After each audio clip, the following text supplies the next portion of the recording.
Today we're doing machine knitting lace on a brother. What is this, brother? It's 890 with the lovely Dulcie. Say hello. My best student. She's top class. So we're going to try lace together for the first time. So let me just show you. We use a punch card and we use a lace carriage. The lace carriage has two settings, N and F. N is for what, do you remember, Dulcie? Knitting? N is for normal and F is for fine. So normal makes holes and fine makes sort of a pattern. Okay. It transfers the stitch, but it doesn't make the hole. And to do all of this, we need punch cards. Now, do you know the difference between the punch cards? Well, I know that one's lace because it's got the arrows for when you need to use. That's correct. That carriage, and this is.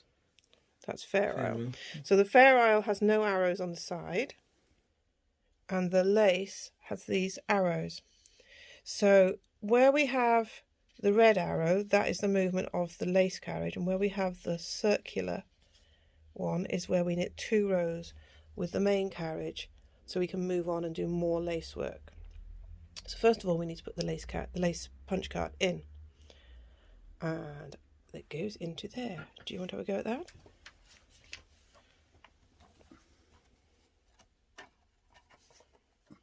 I've got it the right way around. You have. Numbers to the right, directions on the left. And it's a bit of a fiddle with the thinner punch cards these days. Punch cards used to be a lot thicker 20 years ago when I first started knitting. Yeah, I think that's it. Yeah. I'm not too sure if that's in properly. That's it there. That's it. Now it's locked. And now you're going to bring it forward, advance it to row number 1. And there's a black line there to check that it is in straight and not skewiffed. And if you get it wrong and you don't have these holes going in the cog underneath, you can actually damage the side of your punch cards. So we're going to lock it. So we have 3 markings on here. Do you know what these all are for? Yes, that one is to lock it, that one is normal, and this one is elongated. So it is. That's make correct. It double the length. And we would never use the elongation one on lace because we'd end up dropping holes on top of holes. Wouldn't work. So we're going to lock the first row.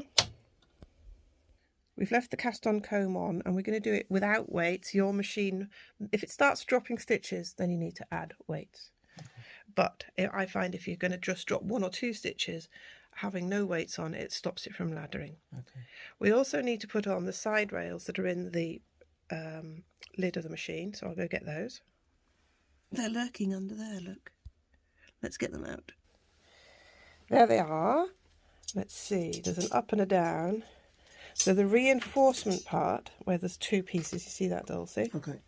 That goes underneath, and the carriage sits and glides along these. And hopefully we won't need to use much of them because we're only using a small amount of needles, but it's still good practice to have them in, and they fit in these holes. Have you ever fitted them to the machine? Never. So there's a hole at the side, and there's a clamp at the front. So let me just put them in. Fiddle-dee-dee. So we've got the arms in nicely there. The carriage is going to sit on the arms. We need enough space here for the lace carriage to work in. The lace carriage lives over there when we're doing the 2 rows with the main carriage. To do lace, we need to use punch cards. This one's a Fair Isle punch card, and this one's lace, and we see that because it has a lot of arrows with instructions here at the edge. The red arrows are the lace carriage movement, and the curly black arrow with the red arrow is the time we stop using the lace carriage and we knit 2 plain rows in between that section of transferring there. So there's a section and there's a section, and each one of those black ones is when we knit 2. I'm going to go and put in the lace punch card now. Right, do you want to put the punch card in, Dulcie?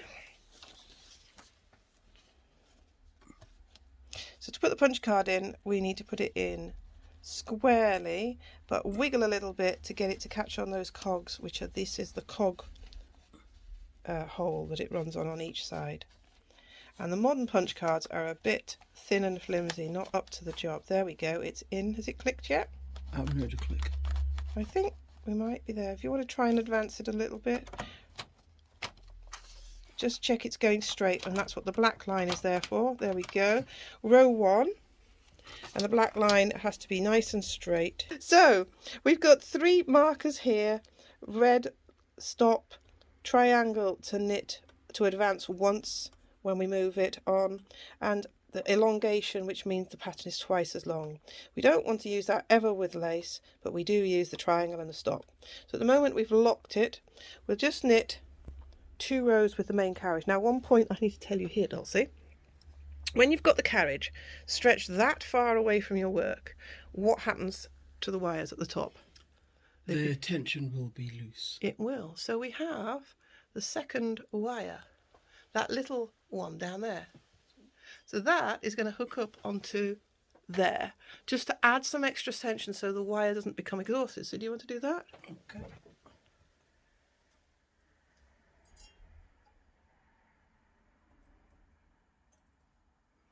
And just to prime it, we'll pull the yarn back on the back end. You feel the difference? That's added a lot of tension, hasn't it? Pull it all the way. And now, there we go. It should knit 1 row across without throwing a loop for us. And knit 1 row back. And now we're going to put it out of the way of the lace carriage. We don't have to put it on to the rails. We just have to make sure there's enough room here for you to bring the lace carriage across. We're locked on row 1. The lace carriage is now going to talk to the machine, and the action we use is an ironing, firm, constant movement and a slight pressure down. Demonstrated perfectly. Now we have those needles out, selected. We have our carriage set to normal. And we're going to advance it, make it so that the punch card will advance by putting it onto triangle. There are.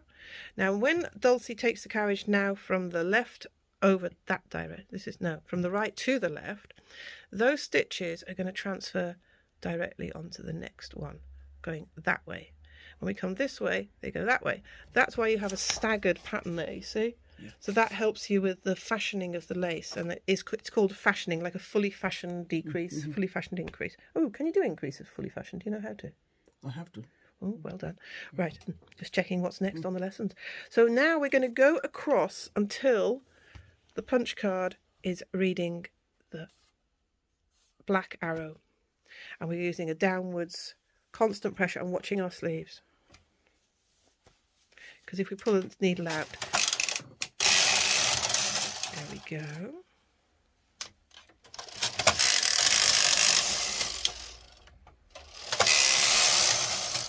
Right, stop.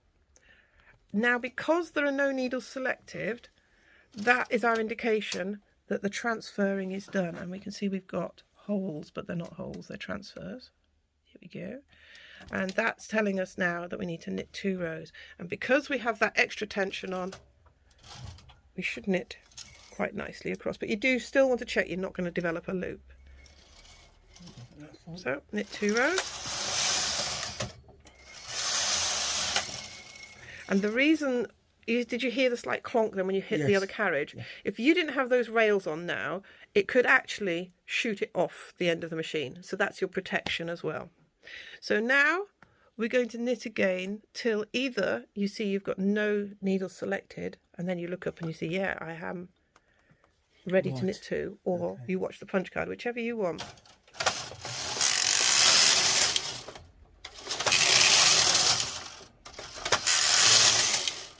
No needle selected. Check the punch card. There you go. Knit 2. Check for loops when you go across.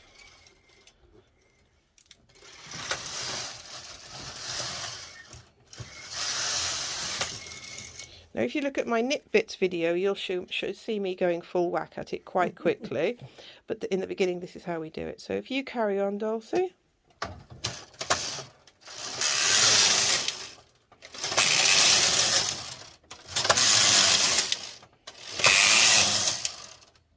There we go. Watch for the loop. Did you see when you come back so swiftly, that has to quickly pull back up, and if it doesn't quickly pull up enough, it can catch on your wheels underneath. So that's just something to watch as you're doing it. Keep your eye on it. Okay.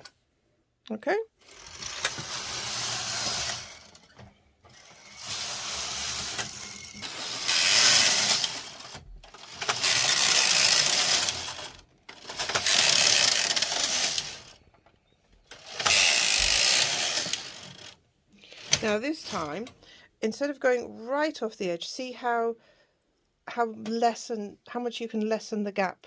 So you've just got enough room for your carriage to go. So if you look where your carriage ends up when it's finished knitting, you may not have to go all the way onto the rails. Okay. It's just experience that gets that bit happening. Yeah, that's it then, you were right.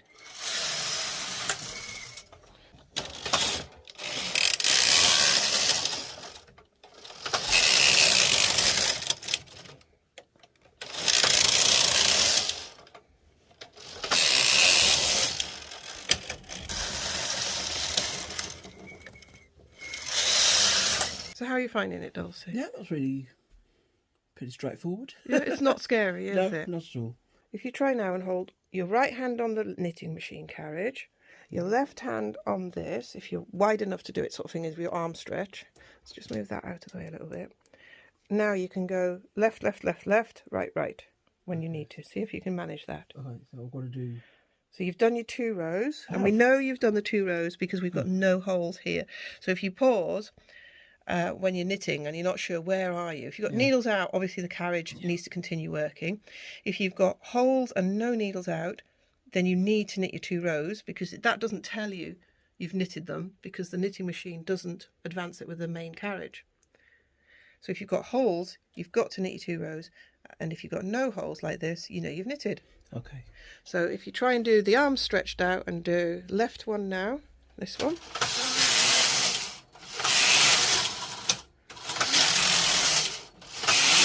And now there's no needle, so straight away you could have been bringing that one behind the lace carriage. Right. And then you knew you'd finished your knitting with that, so you could have been bringing this one along with it. Not too closely, but... So now get ready and bring the second one behind it. And then this one behind it as in. And that just speeds you up.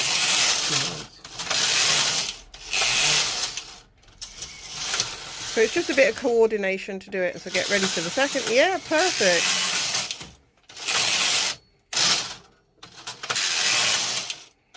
Ready? Yay. Always leaving a little gap, that's it, just in case there's a jam and you don't want to shunt them 2 on them. Okay. And we're nearly at the end of the lace pattern. You see what happens when you don't have that... No, where's it? What have you got to do? You've got to carry on with the lace carriage. Oh, yes. If you don't have that constant ironing pressure and a constant flow, that's it. 1 more row. Now the 2.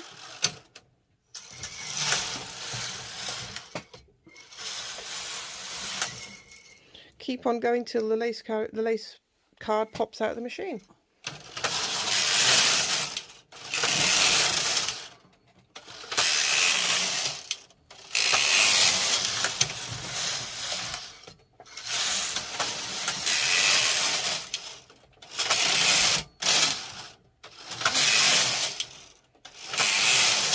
And that's probably it. So now we just knit, that's about it. Knit about 10 rows. Now the exciting bit, to see it. Do you want to throw the work off the machine? So if you break your yarn, knit in the end by holding it up above so it doesn't then instantly unwind if you catch it. When it disappears out of your fingers, there, put your hand underneath to catch the comb. Take the weight off the comb a little bit so it doesn't ladder as it comes off the machine. Bring it up. And we're going to see what you've done. That's the wrong side.